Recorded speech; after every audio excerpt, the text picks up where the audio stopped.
예, 키워드로 알아보는 경제 이야기 이번 주 또 길게 보면 추석 이후에 주목해야 될 키워드 보고 전략 세우겠습니다.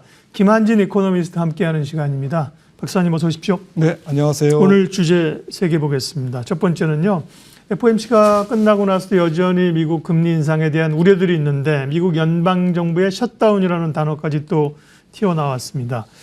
먼저 FOMC 지나고 났더니만 그동안 말 못하는 기간이 끝나서 입이 풀렸는지 연준 위원들이 뭐 강한 바람들을 막 쏟아내고 있더라고요. 왜 그럴까요? 네, 뭐 늘 그랬죠. 그랬나요? 네, 사실. 근데 지금 지난주에는 특히 약간 매파적 위원들이 발언이 많았고요. 네. 이번 주 후반에는 뭐 리사쿠 위원이라든지 그다음에 뭐 오스탄 굴스비 시카고 연은 총재 조금 비둘기거든요. 그래서 특징을 굳이 나눈다면 지난주는 매파, 이번 주는 비둘기. 아, 비둘기 등판 주간이니까. 네, 그래서 조금 대조를 이루고 네. 있고요. 사실 여러분들이 여러 사람들이 이제 저기 등판을 했는데 네. 제일 인상적이었던 것은 메리 데일리인가요? 어쨌든 인플레이션이 아직까지는 잡히지 않고 있는데 유가가 여전히 조금 인플레이션의 방향성을 조금 애매하게 하고 있다. 바꿀 수 있다. 인플레이션의 진로 방향을 바꿀 수 있다. 라는 것은 지난번 FOMC 회의에서 파월 의장이 얘기했던 것과 조금 맥을 같이 해서 네. 조금 저도 귀담아 들었습니다. 그러게요. 게다가 이제 말씀드린 것처럼 미국 연방정부의 폐쇄, 예산안이 통과 안 되면 셧다운 얘기가 나왔는데 이것도 이제는 뭐 해마다 나오는 리스크가 돼버렸으니까 영향 어떻게 보세요? 네, 1980년 이후인가요? 뭐 한 20몇 번 있었다고 그러더라고요. 네. 가장 인상적이었던 것은 2018년 트럼프 행정부 때 35일, 한 5주 정도 셧다운이 됐었죠. 그때 이제 주가도 흔들리고 조금 안 좋았는데 사실 전체적인 뭐 셧다운은 부채 한도 협상 실패보다는 좀 악재로서의 위력은 약한 편입니다. 예. 그래서 실제로 셧다운이 됐을 때 주가가 하락하는 경우도 좀 드물었고요. 2018년 같은 경우가 너무 이제 길어지니까 불확실성이 고조되면서 통계 지표도 안 나오고 통계 지표가 안 나오니까 뭐 FOMC에서도 좀 깜깜하고 네. 이런 데이터 깜깜이 조금 진행됐는데 이런 부분들을 제외하면 뭐 보통은 뭐 한 일주일 정도 이렇게 진행됐고 또 특별 예산을 편성해서 좀 행정부가 이제 예산 지출을 임시적으로 대응하는 그런 프로그램도 있기 때문에 너무 악재로 받아들일 필요는 없다. 저는 그렇게 생각을 합니다. 네. 어쨌든 뭐 좋은 얘기는 아닙니다. 네, 불확실성이죠. 그러니까요. 네. 불확실성들이 계속되고 있고요. 금리 인상 얘기, 셧다운 얘기, 우리가 연휴 기간에도 발목은 잡는 얘기고 다행스럽군 이번 주에 이제 비둘기파들이 얘기한다니까 기대를 해보겠고요. 다음 두 번째 주제 넘어가도록 하겠습니다. 다음 주제는요. 주말 사이에 미국의 반도체법 가드레일 관련해서 확정이 됐다. 국내 반도체 업체들이 좋은 것도 아니고 나쁜 것도 아니고 어쨌든 그 얘기가 좀 있었는데요. 예.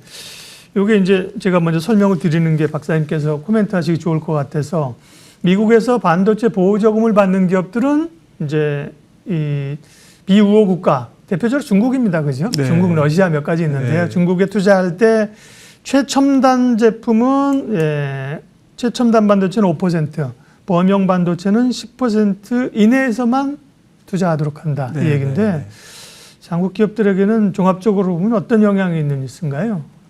네, 삼성전자나 SK하이닉스의 중국 공장에서는 뭐 5% 정도는 지금 범용이니까 5% 정도는 뭐 큰 문제가 안 된다. 네. 그게 뭐 지금 그렇게 웨이퍼 기준이거든요. 생산 능력 네, 네. 확충이.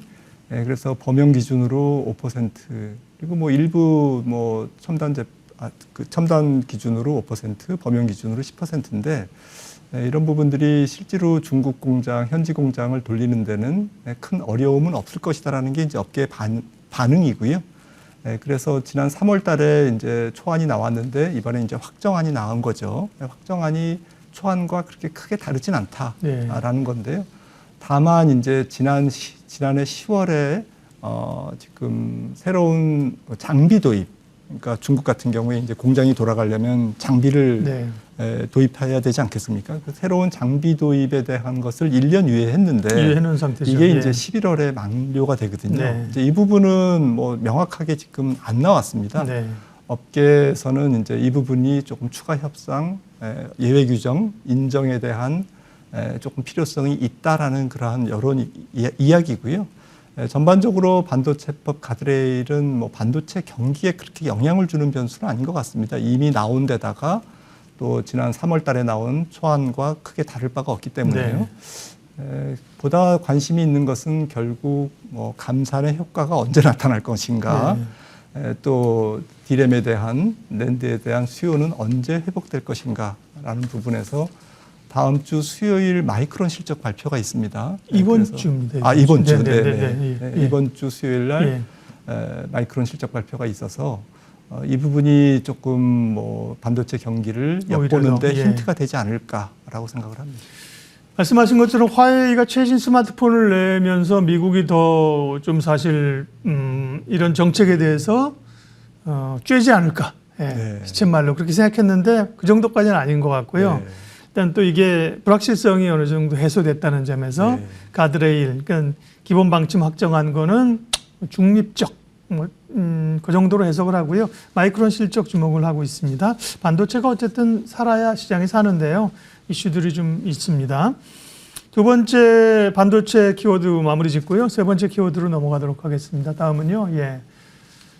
한국 경제 3년 연속 OECD 평균 이하다. 뭐가요? 성장률이 그렇다는 거죠. 그죠? 우리가 이제 일부 OECD나 이런 데서 세계 성장률 높이고 미국도 지금 성장률 높이는데 우리는 성장률이 제자리 걸음 혹은 OECD 평균보다도 못하다는 건데 수치부터 체크해 주시고요. 그 이유는 왜 그런지 말씀해 주십시오.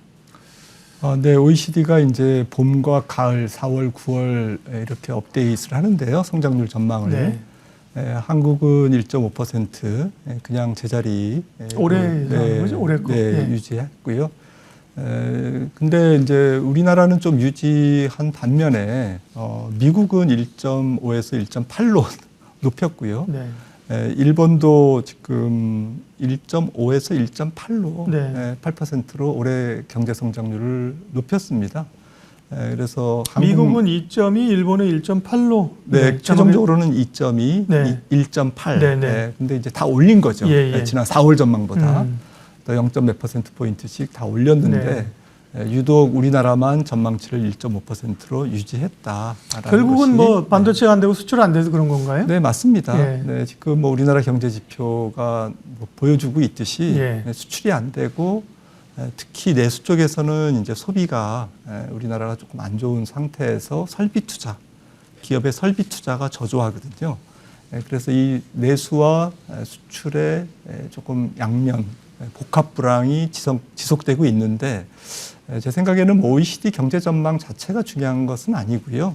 이 저성장 기조가 장기화될지의 여부, 그리고 이 장기 저성장의 늪에 빠지지 않으려면 우리나라가 어떻게 해야 되는지, 어떤 조건이 충족되면 내년부터 혹은 앞으로 경제 성장률이 올라갈 수 있을지에 대한 부분이 중요하겠는데 이 부분에서 조금 어둡다라는 사실이죠. 그러니까 단순히 이제 경기 순환적인 경기 침체냐 아니면 좀 구조적인 것까지도 같이 가세된 경기의 불황이냐라는 부분이 이제 좀 이번만 참으면 돼 일지 아니면 앞으로도 계속 저성장 기조가 유지될 거야라는 것은 이제 상당히 큰 차이가 있습니다. 그런 측면에서 뭐 속단하기는 어렵지만 장기 저성장이 장기화될 가능성도 배제할 수 없다라고 저는 생각을 합니다. 1.5% 성장이라는 게 정말 쇼크죠, 그죠?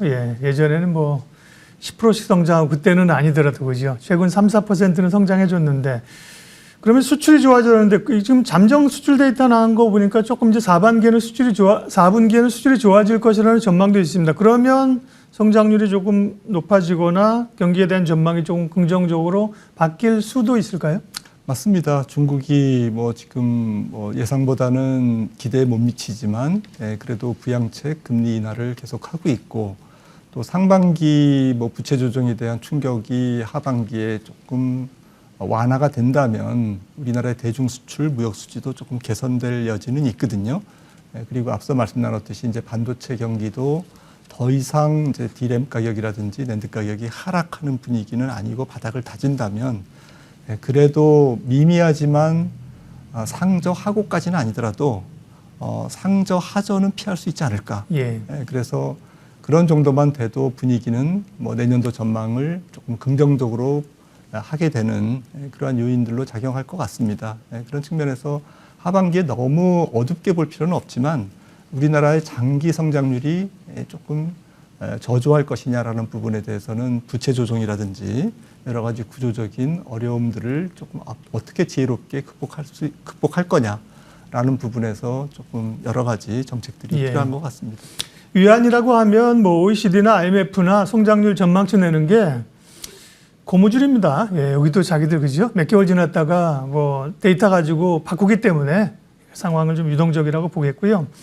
마지막으로 또 이번 주 투자자들에게 주는 김한진 박사님의 투자 인사이트 보겠습니다. 주식 투자는 과학적 예술이다. 상당한 모호성이죠. 주식 투자는 과학이다. 과학적으로 이제 계량적으로 실적을 그렇게 할 수 있다라는 시각이 있고 한편에는 그런 게 아니야. 주식 투자는 예술과 뭐 이런 성격으로 약간 이런 멘탈에도 중요한 거야. 이 두 가지 시각이 있는데 두 가지가 섞었네요. 과학적 예술이다. 이게 누구 말입니까?